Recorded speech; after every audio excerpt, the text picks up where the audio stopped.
আসসালামু আলাইকুম। আজকে আমাদের বাসায় ২টা হাঁস জবাই হয়েছে।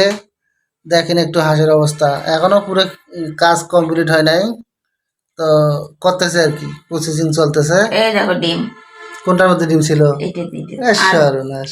পেটের মধ্যে আরো আছে। তাই? দেশি হাঁস না, বাড়ি থেকে নিয়ে আসছি। এই হুম, জায়গায় যদি দেশি হাঁস পাবা। সেটাই। হাঁসগুলো তো অনেক বড় বড় হাঁস। এই জায়গার হাঁস হইলো হুম, হারামের, হ্যাঁ, হাঁসগুলো ভালো আছে, বড় আছে এগুলো তালা। হইলো বিলের হাঁস।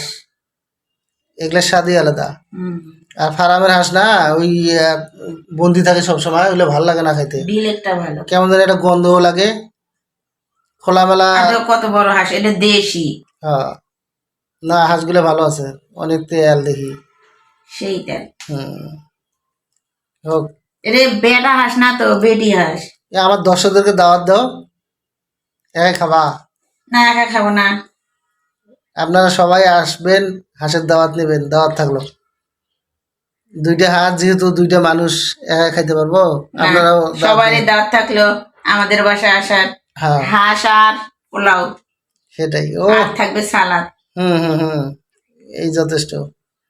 হাঁস পছন্দ করে না এমন মানুষ খুব কম আছে।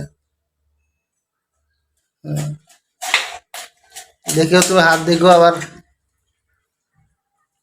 হ্যাঁ,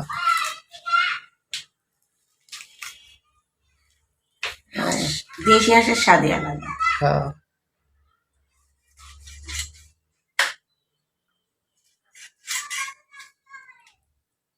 তো ঠিক আছে, কাটো, পরে কথা হবে।